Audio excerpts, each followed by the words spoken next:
If you're looking to get Dolby Atmos sound in your home, and I think you should, there is no more convenient way than a Dolby Atmos soundbar system.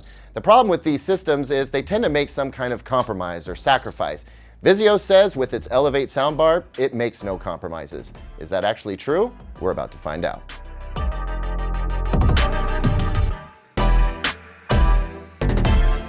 Welcome back, everyone. I'm Caleb Dennison, and this soundbar was kind of purpose-built for Vizio's OLED TV, but you can use it with any TV you want.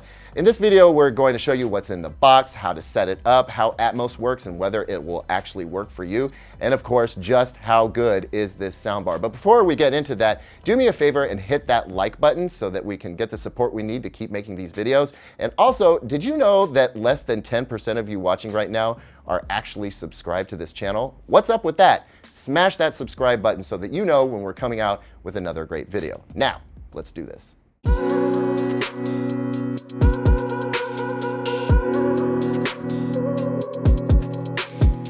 So along with the speakers comes this accessories box, and I love what Vizio's done here because not only is everything that you need to set this up inside this box, but it's also very clearly labeled and in some cases color-coded, like with the surround sound speaker wires. We've got two different power cables, one for the sub, one for the soundbar, and you can use the longer one for whichever you want. You got the remote here with batteries included, a digital optical cable, an HDMI cable, some mounting brackets and hardware, and then two analog audio cables. One could be for a smart speaker and the other for pretty much any other device that you would want to connect to the soundbar. Here are the surround speakers, and as you can tell, they are nice and compact. They're not going to take up too much space in your room. You've got the Atmos driver firing out of the top there. There's also a nice little anti-skid silicone thing down there at the bottom, and then on the back of the speaker you're going to notice there's a little screw hole there. That's so that you can wall mount it if you want to, and then color-coded RCA speaker connections down at the bottom.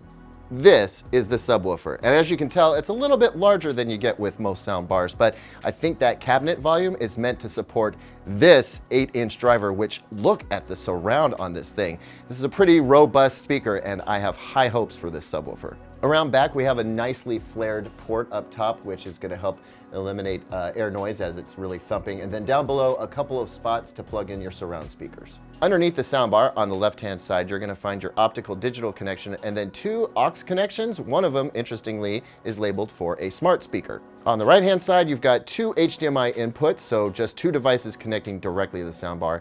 And then the third HDMI port here is the eARC port, so it'll send signal up to your TV from these two ports, and it'll accept downstream audio from the TV right through this HDMI connection. What's really interesting to me, though, is this sort of cutout area, which has been designed specifically so this soundbar can sit directly on the Vizio OLED TV stand. Once you've got all of the pieces out of the box, getting the system set up is really a piece of cake. You want to take your subwoofer, and you're going to need to put it in the back of the room near a power outlet so you can plug it in. And in the back of the room, it needs to go because your surround speakers connect to the subwoofer. Basically, the surround signal goes to the subwoofer, and then the subwoofer's amplifier drives those surround speakers. And they have really long wires, so you've got some flexibility in placement for all those components. On the front end, you basically take the soundbar, put it in front of the TV, or in this case, on the Vizio OLED, you actually put it on the Vizio OLED stand. You can also wall mount it using those brackets I mentioned before. And then at its most simple, you can run one HDMI cable from your TV to the Vizio soundbar using the ARC or eARC port, and that's really all you need to do to start getting sound. There are some other setup scenarios. We'll talk a little bit more about that in a minute, but getting things synced is pretty much automatic. You basically turn it on and you're ready to go. Unfortunately, while setting up the soundbar system itself is a piece of cake, making sure that you get Dolby Atmos is a little bit more complicated. Now, if you have a really new TV, let's say 2018 or newer, then you're probably going to be just fine. Most of those TVs support Dolby Atmos pass-through, which means that you can connect devices to the TV or just use the streaming apps in the TV, and you're going to get Dolby Atmos passed down to the soundbar. If your TV is a little bit older, though, it probably does not support Dolby Atmos pass-through. So you would want to connect devices directly to one of the two HDMI ports in the soundbar itself.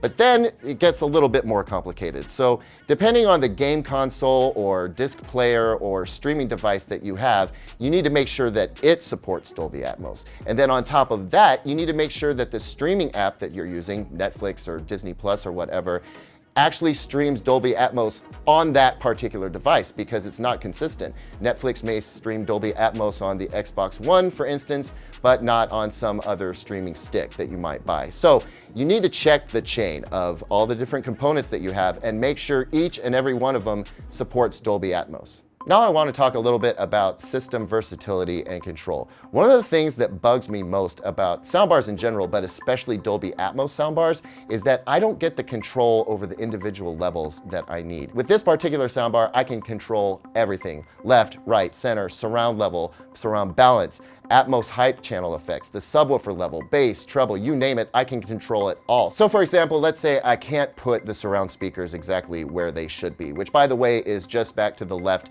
and right-hand corners of your seating area. You can adjust the levels so that you can get really good Atmos height effects and surround effects no matter where those speakers are placed. One of the other things that bugs me about soundbars is that they tend to lean on these color-coded LED systems to let you know like what input you're tuned to or what EQ mode you've selected. And this soundbar does do that, but at least they've made it easy to understand. Right on the back of the remote is a little sort of chart that tells you what color means what. And in addition to that, there's a little readout right on top of the remote that will tell you pretty much anything you need to know. And that goes for when you're managing all your different settings in the soundbar. So you're not going to get an on-screen interface with this soundbar, but really between this little chart on the back of the remote and that little screen at the top, you've got all the information that you need. And on top of that, there's actually a voice that tells you what input you're tuned to when you switch. Now, when it comes to how the Elevate soundbar executes Dolby Atmos, it's a little bit unique. With the surround speakers, it's more traditional. You've seen the drivers that point into the room and then those that also point up at the ceiling. But the soundbar itself is a bit different in that it has these speakers on the end that rotate. So the idea here is that when the soundbar senses it's getting a Dolby Atmos signal, those speakers will roll up and start firing sound at the ceiling. That's how you get a 5.1.4 Atmos experience, 2 in the front and 2 in the back, pointing at the ceiling. But when you're not listening to Atmos content, those speakers will actually roll down. And when it does that, it changes how it assigns sound to all the different woofers and tweeters in the soundbar, and effectively you get better fidelity and a wider sound stage. At least that's the promise.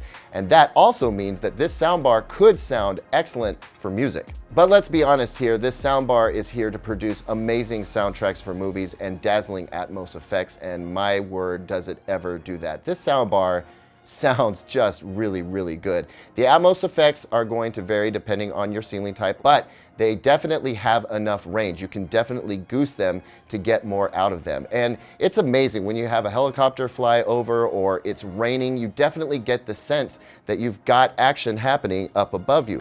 But more than that, the transition from the soundbar to the surrounds to the Atmos effects, all extremely smooth. I don't feel like I really hear a hole in the sphere of sound. It's all very contiguous. And what that means is when you're enjoying a movie, you're not really thinking about the soundbar, you're just experiencing it.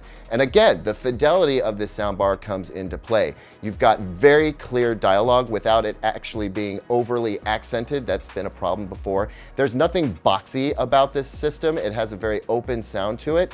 And I think that it's extremely dynamic as well. So when things get explosive, they're explosive. But when things are more delicate and quiet, you hear all of the nuance. And again, those tweeters, I think that they're really sweet. They don't shout at you. They don't get overly sibilant. It's just a really enjoyable sound signature across the board. So did Vizio deliver on its promise of a no compromise soundbar? Well, I'll say this, I think they've done better than everybody else so far. The musicality of this soundbar is something that I'm extremely impressed by. That's usually one of the biggest pain points. The control over this soundbar is immense. Like, I can get it to sound exactly the way I want it to. It's also a very even, contiguous sound with great fidelity, which is another hallmark of a great soundbar. And everything that you need to set this thing up is in the box. And then once you do go to set it up, it's extremely easy. I mean, as far as home theater in a boxes go, this is probably one of the best examples yet. Thanks as always for watching, everyone. Is Dolby Atmos on your list of home theater upgrades, and is this the soundbar that's going to do it for you? Leave me a comment down below so we can talk about it. Like, subscribe, hit that notification bell, and here's 2 more videos to watch while you're here.